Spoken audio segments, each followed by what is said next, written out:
Di kelas 11, kamu telah mempelajari tentang gaya konservatif dan gaya non-konservatif. Usaha yang dilakukan oleh gaya konservatif tidak bergantung pada lintasan yang ditempuhnya, tetapi hanya bergantung pada posisi awal dan posisi akhirnya. Jenis gaya konservatif antara lain gaya berat dan gaya listrik statis atau gaya Coulomb, sedangkan contoh gaya non-konservatif adalah gaya gesek.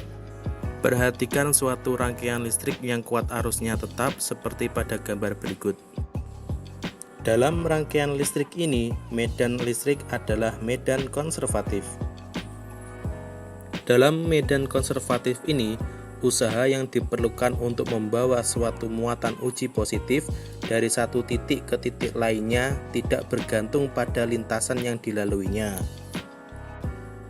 Jika muatan uji positif kita bawa berkeliling dari titik A melalui titik B, D, dan F, dan kembali ke titik A, muatan uji tersebut tidak berpindah dan usaha yang dilakukan sama dengan 0.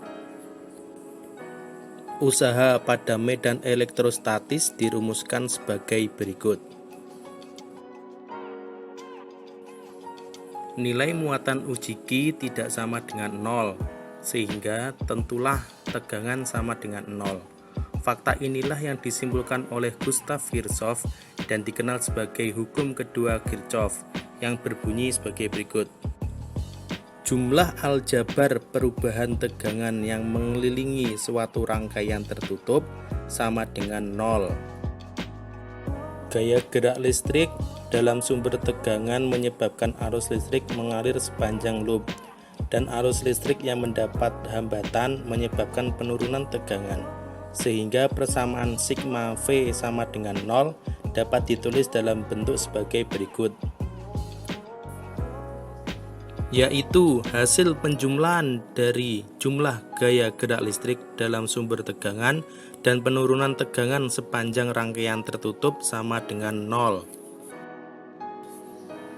Rangkaian satu loop adalah suatu rangkaian tertutup yang tidak bercabang.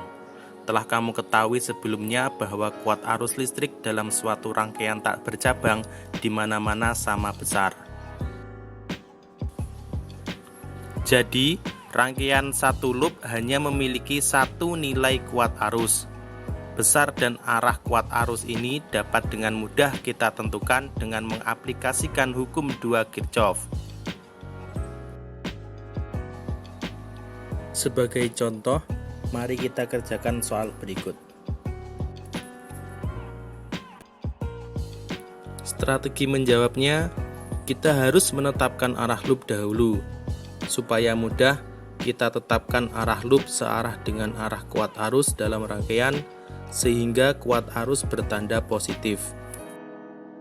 Sewaktu mengikuti arah loop dari A ke B, kutub negatif baterai 3 volt dijumlahi lebih dahulu, dan sewaktu mengikuti arah loop dari C ke D, kutub positif baterai 12 volt dijumpai lebih dahulu, sehingga kita tuliskan seperti ini.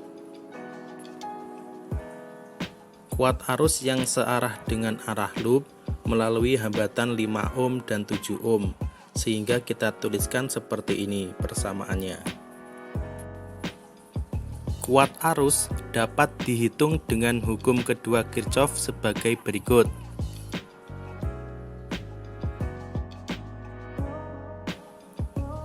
Tanda negatif mengatakan bahwa arah kuat arus yang sebenarnya dalam rangkaian adalah berlawanan dengan pemisalan kita.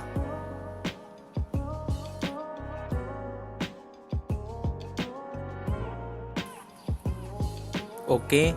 Sekian saja untuk pertemuan kita kali ini. Semoga bermanfaat. Sampai ketemu lagi.